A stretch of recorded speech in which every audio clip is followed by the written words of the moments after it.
Jaguarão, uma cidade que carrega uma bagagem de marcos e fatos que vem lá de 1800. Dizem que o nome de nossa cidade surgiu em função do nome do nosso rio, o Rio Jaguarão, que demarca a fronteira entre o Brasil e o Uruguai. Já o nome do nosso rio, dizem os contos, que veio pela lenda indígena dos Guaranis, que falavam sobre um animal que andava nas margens do rio, chamado de jaguaru. É uma cidade rica em história, rica em beleza natural. A nossa cidade é reconhecida pelo Estado como patrimônio histórico e cultural. Buscando resgatar todas essas peculiaridades que a Câmara de Jaguarão, em comemoração aos seus 191 anos de história, fez parceria com os historiadores do Instituto Histórico e Geográfico da cidade e também com a participação especial de integrantes do Clube 24 de Agosto e da Unipampa para lançar a série documental Historiando. É uma obra cheia de episódios falando sobre alguns dos nossos patrimônios culturais, mas também sobre fatos e curiosidades que aconteceram no século XIX e no início do século XX. Vale a pena conferir. Então, a partir de agora, eu te convido para viajarmos no tempo e conhecer um pouco mais sobre a nossa Jaguarão.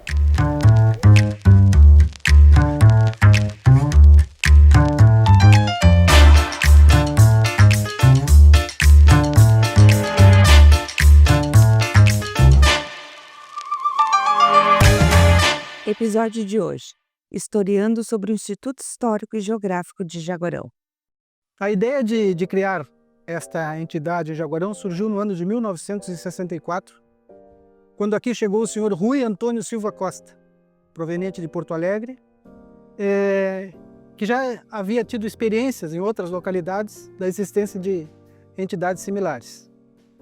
Ao chegar aqui, começou a divulgar a sua ideia, junto ao seu núcleo de amizades, e encontrou alguns partícipes dessa ideia.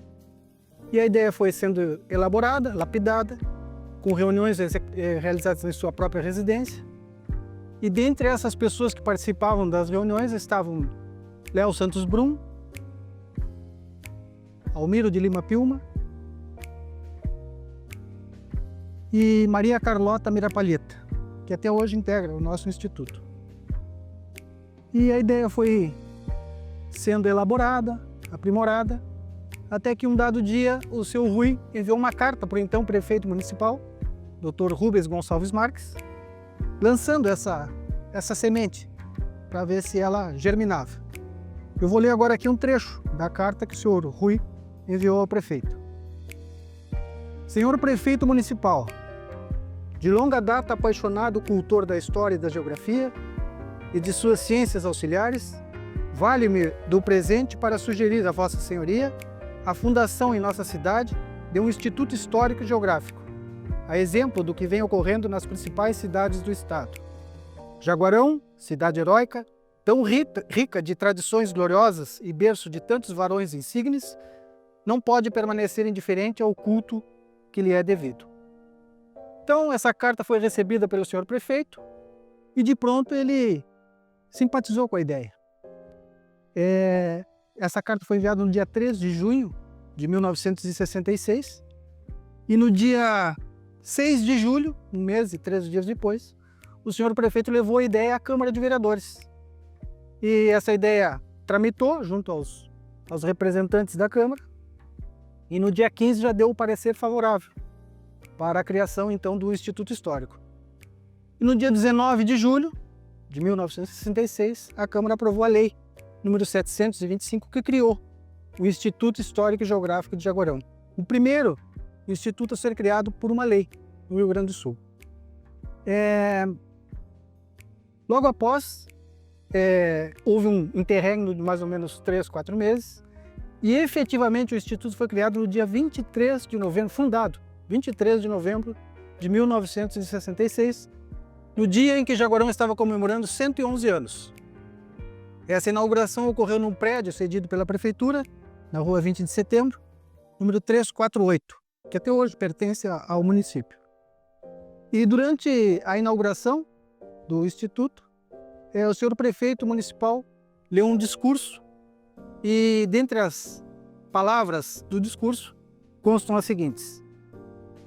Aqui vimos com a intenção de convidar a todos para que somem seus esforços e seus conhecimentos no sentido de obtermos para Jaguarão um constante culto ao passado, a fim de que os vindouros tenham uma orientação segura de como procederam, conduzidos, esclarecidos pela palavra e ato dos que antes de nós honraram a terra em que nasceram e em favor dela, como exemplar postura cívica e dignidade humana, oferecem suas vidas.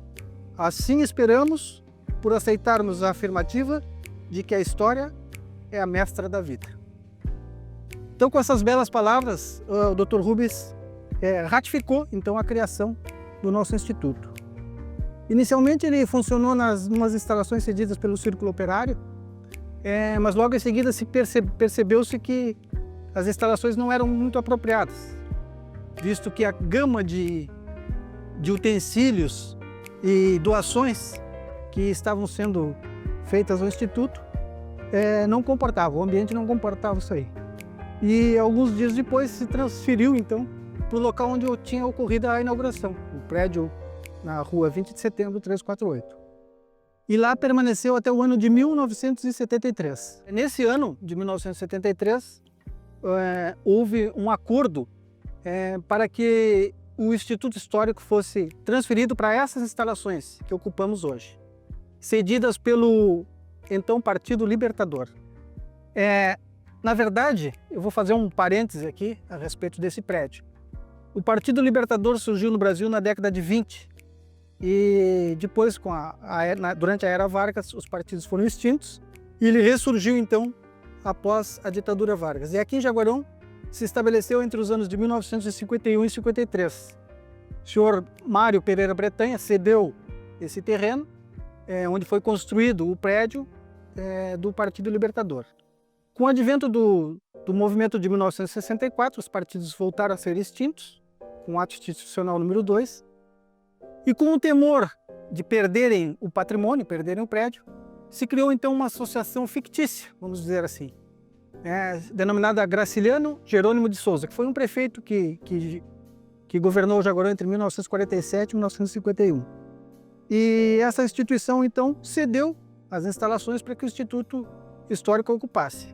Isso perdurou até o ano de 2013, quando então o último integrante dessa associação, Graciliano Jerônimo de Souza, faleceu. Então o nosso confrade Eduardo Álvares de Souza Soares, graciosamente, entrou com um processo de uso capião. E em 2019 saiu o veredito final desse processo e as instalações passaram a ser definitivamente do Instituto Histórico. O Instituto, em suas cláusulas estatutárias, já dizia desde o seu primeiro estatuto que deveria ter 3 seções, ou 3 segmentos, quais sejam um museu, uma biblioteca e um arquivo histórico.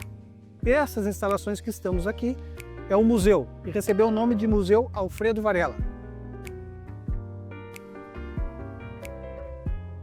que foi um ilustre jaguarense, nascido em 1864, foi diplomata, exerceu a diplomacia em várias capitais europeias, foi casado com uma irmã do Marechal Hermes da Fonseca, o 8º presidente da República, foi candidato a vice-presidente da República, perdeu para Nilo Procópio Peçanha, que acabou assumindo a presidência após a morte de Afonso Pena. Então poderíamos ter tido um jaguarense presidente. A Biblioteca Almiro de Lima Pilma, que foi um dos protagonistas, junto com Léo Santos Brum e o próprio Rui Antônio Silva Costa, para criar o Instituto Histórico. E o Arquivo Histórico recebe o nome de Léo Santos Brum, que também é jaguarense, nascido em 1931, faleceu prematuramente aos 49 anos. Ele usava um pseudônimo, Santos o Tropeiro, e escrevia muitas colunas de folclore e tradicionalismo. Recebeu inclusive uma menção honrosa da Assembleia Legislativa do Rio Grande do Sul sobre um poema Setembrinos, de sua autoria. Também no Estatuto previa a edição de revistas históricas, com conteúdos históricos. Mas a primeira só foi publicada no ano de 1990, 24 anos depois, que nós denominamos de Cadernos Jaguarenses.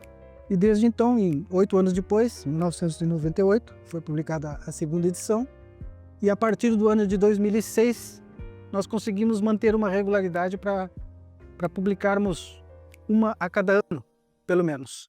Houve um interregno aí no período da pandemia, mas habitualmente conseguimos publicar. A última agora foi uma reedição das 4 primeiras, que já estavam esgotadas, ninguém mais tinha como adquirir. Então a Câmara de Vereadores sugeriu que fizéssemos uma reedição, um compilado das 4 primeiras edições. Então assim, basicamente, é o nosso instituto, idealizado pelo senhor Rui Antônio Silva Costa, colocado em prática pelo prefeito Rubens Gonçalves Marques e composto por 3 seções: Museu Alfredo Varela, Biblioteca Almiro de Lima Pilma e o Arquivo Histórico Léo Santos Brum. O nosso Museu Alfredo Varela ele é composto por mais ou menos 3.600 peças, dentre elas alguns quadros de figuras ilustres, não só de Jaguarão, como do estado e do Brasil, mas dentre as figuras ilustres jaguarenses que tem aqui, ou aquelas que se estabeleceram por algum tempo em Jaguarão e deixaram a sua marca aqui, temos o Barão Gabriel Tavares Leite e sua esposa, o seu filho, Lorival Leite, a dona Minervina Carolina Correia, o senhor Pedro Frederico Rache, que foi intendente aqui no município e comerciante. Temos o Joaquim Caetano da Silva, que foi um grande jaguarense. Só para termos uma ideia, ele é o patrono da cadeira número 19 da Academia Brasileira de Letras. Então, para ver a dimensão, a magnitude desse cidadão jaguarense que poucos conhecem. Então, a miúde, a sua biografia. Temos o padre Godofredo Evers, que fundou o Círculo Operário aqui em Jaguarão. Temos o padre Pagliani, que veio da cidade de Modena, na Itália, se estabeleceu aqui, idealizou o Colégio Patronato São José, que hoje leva o nome dele, Colégio Padre Pagliani. Temos Barbosa Neto, que foi um grande orador aqui em Jaguarão.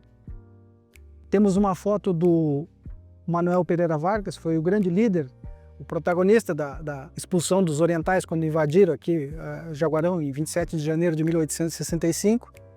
Temos também peças arqueológicas, peças indígenas, armamentos, artefatos que já não são mais utilizados, como máquinas fotográficas, teletipo, enfim, uma infinidade de utensílios que outrora serviam para muitas coisas que hoje em dia são considerados peças de museu.